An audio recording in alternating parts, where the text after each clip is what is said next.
Friend, welcome back to my channel. मैं हूँ प्रीति। तो कैसे हो आप सब लोग? आई होप आप लोग बड़े ही अच्छे होंगे। तो अगर आप मेरे चैनल पे पहली बार आए हैं, न्यू है, तो प्लीज मेरे चैनल को सब्सक्राइब करना बिल्कुल भी नहीं भूलिएगा और बगल में बेल घंटे होगी तो उसको भी हिट कर दीजिएगा। अभी तक आपने देखा मैंने एक मेकअप लुक क्रिएट किया था, आप देख सकते हैं। आपको ये कैसा लग रहा है जरूर कमेंट में बताइएगा। तो उससे पहले चलिए हम बात कर लेते हैं एक टॉपिक के बारे में। मुझे आया था रिक्वेस्ट कि उन्होंने पूछा था कि विपस्सना से रिलेटेड, मतलब कि मेडिटेशन से रिलेटेड इस टाइम लॉकडाउन में क्या क्या रूल्स वहाँ पे हैं, क्या इंस्ट्रक्शन है, ऐसा क्या मतलब डिफरेंट हो गया है जनरल डेज की के कंपैरिजन में। तो मैं उसी के बारे में बात करने वाली और साथ ही मैं अपना फुल एक्सपीरियंस भी दूंगी कि मुझे कैसा लगा और करने के बाद मुझे क्या बेनिफिट्स हैं।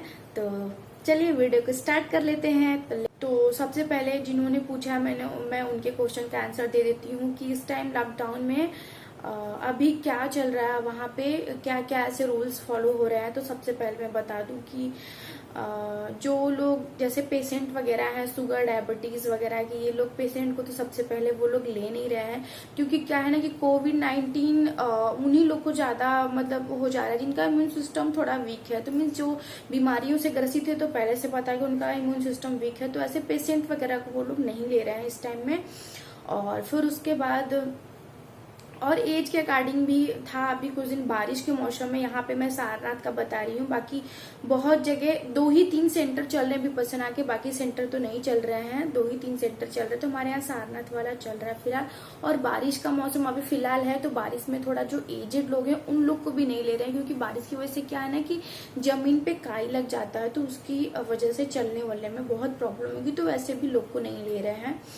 और क्या क्या वहाँ पे इस टाइम इंस्ट्रक्शन दिए जा रहे हैं, क्या ऐसा क्या है। तो सबसे पहले जब हम जाते हैं यहाँ से, जिनका सेकंड बार है फर्स्ट टाइम, तो सबसे पहले हमें 5 बजे वहाँ पे विजिट करना रहता है, 5 बजे से पहले। उसके बाद हमें वहाँ पे मिलता है पढ़ने के लिए वहाँ के जो रूल रेगुलेशन होते हैं, तो आचार संहिता उसको बोला जाता है, तो वो हमें पढ़ने के लिए दिया जाता है कि यहाँ के क्या क्या नियम रूल है, तो वो हम लोग पढ़ लेते हैं। उसके बाद क्या है कि पहले तो आपका थर्मल स्क्रीनिंग होगा। सबसे फर्स्ट आप जैसे गेट में एंट्री करेंगे तो पहले आपका थर्मल स्क्रीनिंग होगा कि आपका टेम्परेचर क्या है। उसके बाद अगर सब ठीक ठाक रहा तो आपको अंदर जाने की अनुमति है, अदरवाइज आप घर चले जाएंगे। और डेली आपका जो कि मेडिटेशन के टाइम डेली आपका सुबह थर्मल स्क्रीनिंग होगा, और बाकी तो ऐसा कुछ है नहीं। और जो रूल पहले रहता था कि बात नहीं करना वगैरह, जो भी इंस्ट्रक्शन है वो ऐसे ही है। और बाकी आपको सोशल डिस्टेंस भी मेंटेन करना है। और पहले होती थी ना सारनाथ में से कि अपनी थालियां खा के धुल के आप साथ में रख देते थे, बट अभी ऐसा नहीं है। सबकी थाली अलग अलग और सबके टेबल पे डिस्टेंस मेंटेन करके सबको ऐसे जगह दे दिया गया। ऐसा नहीं कि कोई कहीं से थाली उठाए, नहीं, सबका जो जहां धुलेगा वहां रख देगा। और बाकी ऐसा कोई इंस्ट्रक्शन नहीं है, तो बस डिस्टेंस मेंटेन करना है। और साथ ही अगर कोई भी प्रॉब्लम होती है तो वहां पे तो हेल्प मिलता है, ये जैसा कि आपको पता है। तो बस इतना ही था। और साथ ही साथ मैं आपको अपना एक्सपीरियंस शेयर करती हूँ कि फर्स्ट टाइम जब मैं गई थी, अभी तो मेरा वैसे 4 5 6 बार हो चुके हैं। 10 दिन वाला मेरा 4 हो चुका है, 3 दिन वाला मेरा 2 हो चुका है। 1 डे तो मैं अक्सर ही जाती रहती हूँ। तो मैं अपना फर्स्ट एक्सपीरियंस आप लोग के साथ शेयर करती हूँ कि मेरा फर्स्ट एक्सपीरियंस क्या था। सबसे पहले मेरे घर में मेरे बड़े वाले भैया, उन्होंने मेडिटेशन किया था। उसके बाद मेरे मम्मी पापा, और देन उसके बाद जब मैं पीजी फर्स्ट ईयर में थी तभी, वैसे तो मेरा मूड नहीं था, पर होता है ना, मम्मी ने कर लिया। उसके बाद बहुत जिद करने लगी, तो मुझे कॉलेज टाइम था उस टाइम, फिर भी मैं बंक करके ऐसे चली गई, क्योंकि इतना प्रेशर आया था। होली का टाइम था, मैं गई थी। तो जब मैं वहां गई थी था कि हाँ, शुरू से था कि मैं कर लूंगी। थोड़ा सा बहुत कठिन होता है, जो लोग मतलब कि जो लोग अंदर से स्ट्रांग नहीं होते हैं ना, उन लोग के लिए थोड़ा सा प्रॉब्लम हो सकती है। अदरवाइज आप अगर स्ट्रांग है दिल से मन से तो आप प्रॉपर वहां पे कर सकते हैं, ज्यादा भी कुछ नहीं है। तो जब मैं पहली बार करने गई थी तो पहले दिन तो शाम 7 बजे से शुरू होता है, इंस्ट्रक्शन वगैरह दिया जाता है। पहले तो वहाँ के 5 नियम होते पंचिल कि आपको झूठ नहीं बोलना है, आपको चोरी नहीं करना है, और कोई सेक्सुअल वाला ये ऐसा मतलब कुछ नहीं है, आपको ऐसा वैसा दिमाग में मतलब ये सब चीजें नहीं करनी है। नोबल साइलेंट रहना है आपको, मतलब कि किसी से बात नहीं करना है, किसी से आई कांटेक्ट तक भी नहीं करना है। और यही सब ऐसे ही कुछ 5 रूल हैं। और वहाँ आपका इंस्ट्रक्शन क्या है कि आपको ना तो अपना मोबाइल पास में रखना है। सबसे बड़ी प्रॉब्लम इस जनरेशन की है कि 10 दिन आपको बिना मोबाइल के रहना होगा, और साथ ही साथ आपको बात भी किसी से नहीं करना है, और आई कांटेक्ट तक भी नहीं करना है। बात कोई तो दूर ही, आई कांटेक्ट आपको नहीं करना है। आपका मोबाइल नहीं लेना है, न्यूज़पेपर नहीं मिलेगा आपको, डायरी पे नहीं लेना है, मतलब आपको लिखना पढ़ना कुछ भी नहीं ना। आप कोई योगा कर सकते हैं, कुछ भी नहीं कर सकते, मीन्स वहाँ का जो रूल है आपको वही फॉलो करना। अदरवाइज अगर आप नहीं कर सकते तो वो लोग पहले ही बोल देते कि आप यहाँ से चले जाओ, क्योंकि उनका अपना है अलग से। और प्लस आपको सुबह 4 बजे भोर से लेके रात के 9 बजे आपको कंटिन्यू मेडिटेशन योगा करना रहता है, और बड़े ही अच्छे रूल वहाँ के हैं। मुझे तो बहुत अच्छा, पहली बार में क्या था कि एक तो शाम को वहाँ खाना नहीं मिलता, मीन्स शाम 5 बजे आपको नाश्ता मिल जाएगा, उसके बाद आपको खाना नहीं मिलेगा। अगर आप हेल्दी पर्सन है तो, अगर आपको कोई बीमारी है या फिर ऐसा कुछ तो आपको मिलेगा खाना, आप बस बोल देंगे तो आपको मिलेगा खाना।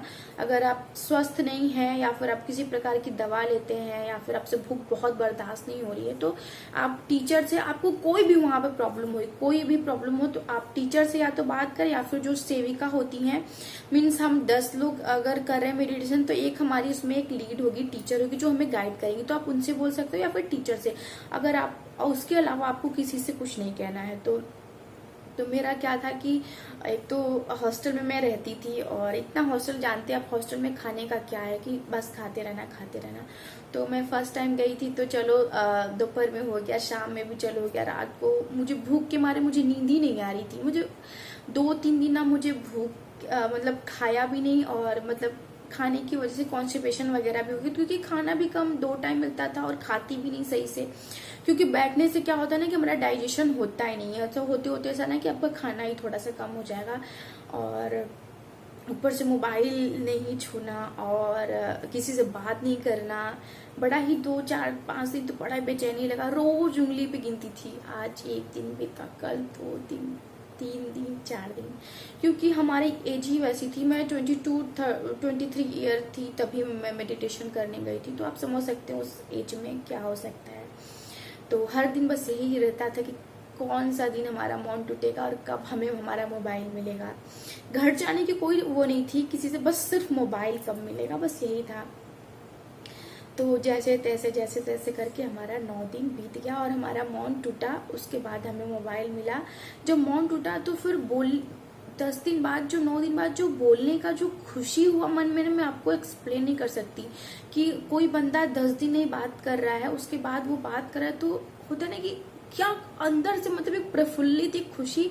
मतलब जब मेडिटेशन करते टाइम, जब 2 दिन 1 दिन बीता तो मुंह एकदम उदास होता। जब हम बोलना शुरू किए तो इतना खुश, इतना मतलब पूरा पॉजिटिविटी पूरा एकदम पूरा अंदर से आ गई थी। और तो मेरा जब फर्स्ट टाइम मैंने करके, जब मैं मेडिटेशन करके जब मैं घर आई, जब मैं करती थी वहाँ पे 7-8 दिन ऐसे बीता। और वहाँ पे शाम में प्रवचन होता है, तो प्रवचन आपको किसी भी तरीके से मिस नहीं करना। और जो प्रवचन होता है शाम का ना, वो बड़ा ही घाव पे मरहम का काम करते हैं। मतलब दिन भर मेडिटेशन में बैठ के जो थके रहते हैं, शाम को मेडिटेशन हम लोग को मरहम का काम करता है। बड़ा ही अच्छा लगता है वो मेडिटेशन। तो बहुत ही सही था। जब मैं बैठी 7-8 दिन ऐसे बीते, तो फिर मन में आया कि ये कितना अच्छा विद्या है। और हमारे घर से बहुत ही पास सारनाथ है, तो वही हम लोग सोच रहे थे कि इतना पास रहते हुए भी हम लोग को नहीं पता चला। और ये बहुत ही काम की चीज है, बहुत ही काम की। अभी तक मेरा 4 हो चुका है जब मैंने किया। फिर उसके बाद मैंने अपने सास ससुर को करवाया, प्लस मैंने अपने देवर लोग को भी करवाया। तो मेरे ससुराल में सभी मेडिटेटर हैं, और हम लोग सुबह का मेडिटेशन तो मम्मी पापा अपना करते हैं, सुबह का मेरे साथ नहीं, बट शाम को मैं, मेरी सासू माँ और पापा जी सब लोग शाम में ही साथ में ही करते हैं, सामूहिक साधना करते हैं। और उसके बाद क्या है ना कि पहले में क्या ना, मुझे बहुत गुस्सा आता था, मतलब हर बात में चिढ़ जाती थी, रोना, और लगता था कि हाँ जैसे कि बहुत बचपना था। पर मेडिटेशन करने के, मैं ये नहीं बोलूँगी तुरंत बाद मुझे मतलब ऐसा एहसास हुआ, नहीं। मेडिटेशन करने के 1 साल ऐसे, जब मैं दूसरा शिविर जब मैं की, तो दूसरे शिविर मुझे और भी अच्छा लगा। मतलब फर्स्ट तो था ही, होता ना लर्निंग टाइम होता है, कुछ चीज मैंने सुना, कुछ भूल गई, कुछ सुना, तो होता ना। तो इसलिए बोला जाता है कि आप एक अगर कर लें तो दूसरा भी करें, क्योंकि बहुत सारी ऐसी चीजें होती है जो हमें फर्स्ट टाइम नहीं सुन पाते हैं, तो हमें सेकेंड टाइम में चांस मिलता है। तो ऐसे था।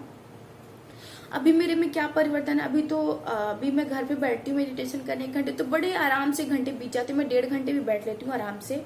और सबसे बड़ी बात की गुस्सा तो अभी भी आता है, ऐसा नहीं है गुस्सा नहीं आता, अभी मैं शांत हो गई, नहीं गुस्सा आता है। अब मैं घर वालों के साथ रहती हूँ, गृहस्थ जीवन हूँ, मैं हाउस वाइफ हूँ, तो उस हिसाब से मुझे भी गुस्सा आता है, ऐसा नहीं आता, मतलब आता है। तो उसको एक होता है ना, गुस्सा करना भी चाहिए, तो किस तरीके से वो उसका मुझे चीज पता चल गया, गुस्सा हो तो क्या करना चाहिए। और उसकी वजह से और बहुत सारे ऐसे प्रॉब्लम भी मुझे होती, पहले मैं बहुत बीमार रहती थी, जब होता तब बुखार वगैरह जो भी, मैं बहुत सारी चीजों से परेशान रहती थी। बट मेडिटेशन करने से क्या हुआ कि मेरी तबीयत भी सही होने लगी और मैं बहुत ही स्वस्थ रहने लगी। और बीमारी का तो वो तो कभी कभार हो जाता है, और जैसे कभी होता था ना कि बहुत बचपना रहता था, रोने लगती थी, और कभी बुखार होता तो कुछ मम्मी ये वो।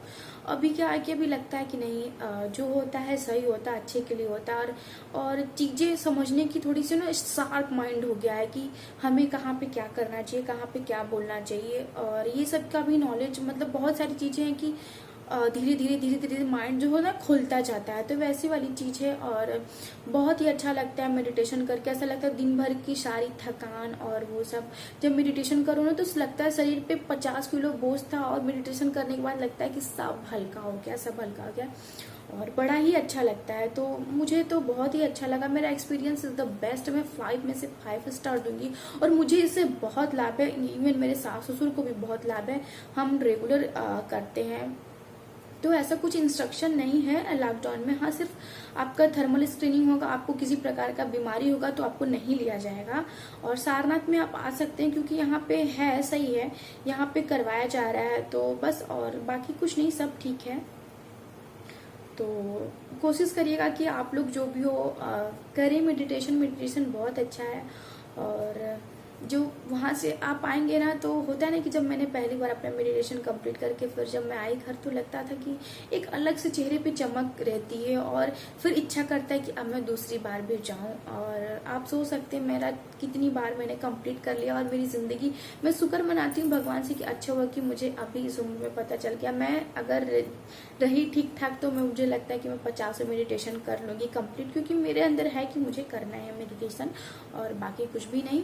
तो अगर इससे रिलेटेड आपको कोई और भी जानकारी चाहिए तो प्लीज जरूर कमेंट करके बताइएगा। Thank you so much for watching, love you, bye bye, see you soon, मिलते हैं आपसे नेक्स्ट वीडियो में, तब तक के लिए बाय।